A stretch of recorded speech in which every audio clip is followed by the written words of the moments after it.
O Egito é um dos lugares mais magníficos do mundo. Sua cultura, arquitetura, religião nos cativa e desperta o imaginário até os dias de hoje. Um lugar onde existiu pessoas poderosas, políticas revolucionárias e, claro, um povo muito avançado ao seu tempo. Nesse vídeo listaremos algumas curiosidades que talvez você não conheça. Mas antes, se inscreva no canal e ative o sininho, assim você será o primeiro a ser notificado com novos vídeos. Você sabia que muitos dos faraós sofriam de obesidade? Pois é. A arte egípcia geralmente retrata os faraós sendo sempre muito elegantes e esculturais, mas muito provavelmente não era esse o caso. A dieta principal egípcia era de alimentos ricos em açúcar, como cerveja, vinho, pão e mel. Estudos mostram que essa alimentação pode ter afetado bastante a cinturinha real. Os faraós e os mais ricos adoravam esse tipo de alimentação. E várias esculturas mostram a obesidade como virtude e algo que os deuses aprovavam. Em algumas múmias, exames indicaram que muitos governantes egípcios não eram nada saudáveis e estavam acima do peso. Muitos sofriam de até diabetes. Um exemplo notável é a lendária rainha Hatshepsut, que viveu no século XV a.C. Enquanto seu sarcófago a retrata um corpo atlético, os historiadores acreditam que ela na verdade sofria com a obesidade. Um outro exemplo seriam as múmias de Amenófis e Ramsés III. Os exames mostraram que eles poderiam ser obesos, embora seus retratos não os retratassem como tal. Apesar daquela época ser livre de industrializados que possuímos hoje, o alto consumo do açúcar aponta que muitos tinham doenças cardíacas, pressão alta, diabetes, obesidade, entre outros problemas muito sérios. O rei menino Tutancâmon pode ter sido assassinado por um hipopótamo. O hipopótamo é considerado o animal mais perigoso da África. Centenas de pessoas até hoje morrem pelos enormes mamíferos em todo o continente. A força do poderoso hipopótamo é tão grande que as mandíbulas podem partir facilmente um ser humano ao meio. Embora hoje os hipopótamos terem sido extintos no Egito, seu terror foi muito bem documentado nos tempos antigos. Os antigos egípcios de fato tinham um certo grau de reverência pelo animal, talvez como resultado de seu reconhecimento de seu perigo. Muitos deuses egípcios até se manifestavam na forma de um hipopótamo. Qualquer que seja o respeito que possa ter sido concedido ao animal, os egípcios enxergavam os hipopótamos como assassinos em potencial. E mais, que o conhecido faraó Tutancâmon tenha morrido pelas mãos, quer dizer, patas, do animal. Essa teoria é amplamente baseada em alguns fatores. Por um lado, o coração de Tut não foi embalsamado, o que não aderiu às técnicas de embalsamento egípcias. Além disso, o rei Tut tem algumas costelas quebradas, indicando possível pressão na área do peito. Como as batalhas com hipopótamos era comum naquela época, surgiu a teoria de que o animal teria esmagado o peito de Tutancâmon, encerrando tragicamente seu curto reinado.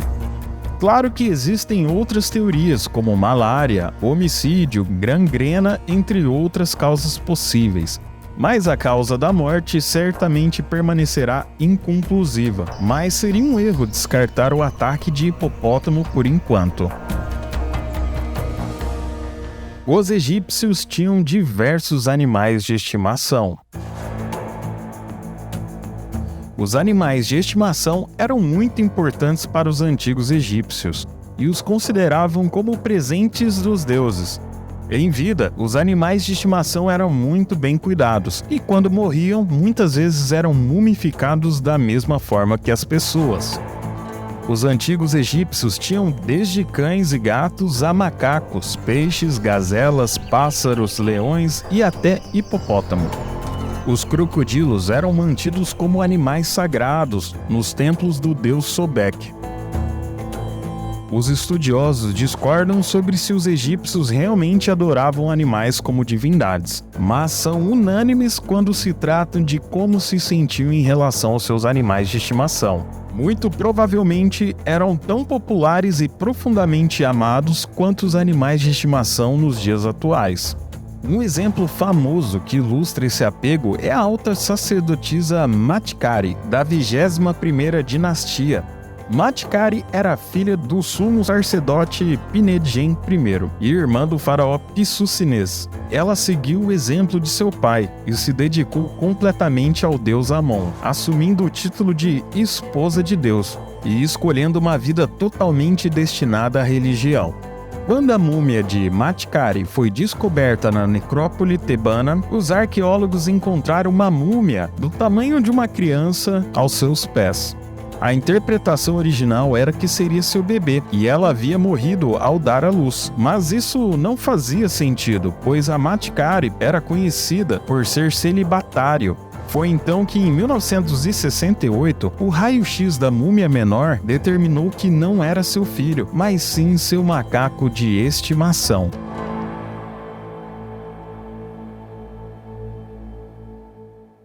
As mulheres egípcias tinham seus direitos reconhecidos e bastante liberdade.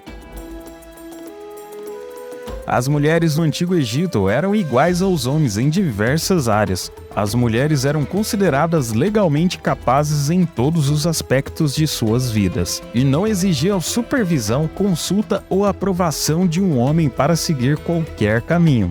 E isso também se aplicava ao casamento e ao sexo, bem como qualquer outra área da vida de alguém. As mulheres podiam se casar com quem quisessem e se divorciar quando quisessem. Não havia estigma associado ao divórcio, embora um casamento vitalício fosse sempre considerado preferível.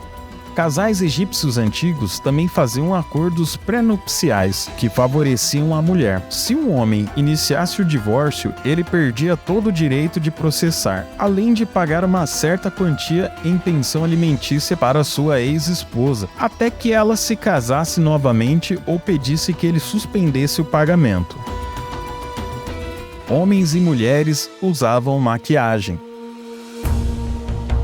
No Antigo Egito, a maquiagem era importante tanto para a aparência quanto para a proteção. Homens e mulheres costumavam usar os cosméticos e esfregá-los em toda a pele para protegê-las das condições atmosféricas e do sol. Eles tinham diferentes classes e categorias de maquiagem, que eram usadas para vários fins, mas também para mostrar a sua classe social. Alguns dos cosméticos comuns no Antigo Egito incluíam a malaquita, um minério de cobre que fornecia a cor verde para a maquiagem dos olhos. O col, uma espécie de delineador, foi usado para desenhar as linhas pretas grossas ao redor dos olhos, e o vermelho usado como batom. A maioria deles foi moída em pó e depois misturada com gordura animal para facilitar a aplicação e a permanência na pele.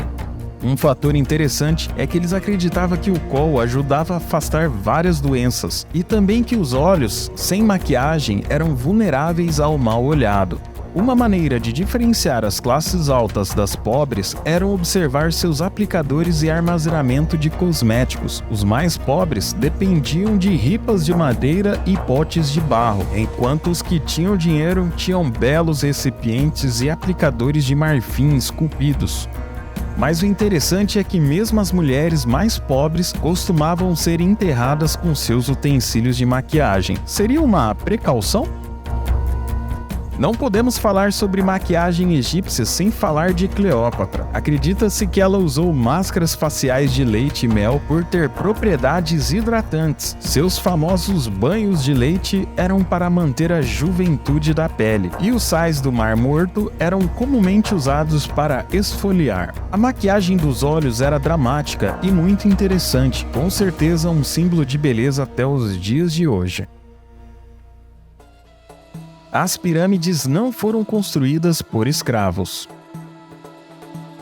Ao contrário da crença popular, não foram os escravos que construíram as pirâmides. Sabemos disso porque os arqueólogos localizaram os restos de uma vila, construída especificamente para os milhares de trabalhadores que construíram as famosas pirâmides de Gizé há quase 4.500 anos. O Egito exibiu túmulos recém-descobertos com mais de 4.000 anos e disse que pertenciam às pessoas que trabalhavam nas grandes pirâmides de Gizé. Os modestos poços de 9 pés de profundidade continham uma dúzia de esqueletos de construtores, perfeitamente preservados pela areia seca, junto com os potes de cerveja e pão para a vida após a morte. Os túmulos foram descobertos perto das pirâmides de Gizé, nas margens da atual capital, Cairo. Os túmulos dos construtores foram encontrados pela primeira vez nas proximidades em 1990 por um turista. O arqueólogo-chefe do Egito, Zahi Hawass, disse que as descobertas mostram que as pessoas eram trabalhadores pagos e não escravos. Zahi diz que a descoberta lança ainda mais luz sobre o estilo de vida e as origens dos construtores. Mais importante ainda que os trabalhadores não foram recrutados entre os escravos, comumente encontrados no Egito naquela época. Outro fato é que os construtores vieram de famílias pobres do norte e sul e eram respeitados por seu trabalho, tanto que aqueles que morreram durante a construção receberam a honra de serem enterrados nas tumbas próximas às pirâmides sagradas de seus faraós. Zahi acredita que, de forma nenhuma, eles teriam sido enterrados com tanta honra se fossem escravos.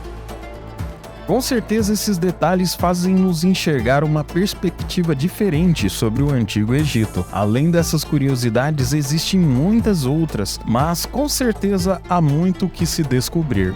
Se você já conhecia alguma dessas curiosidades ou conhece outra, comente abaixo. E claro, não deixe de se inscrever no canal. Te espero no próximo vídeo. Este é mais um episódio de Viajantes do Desconhecido.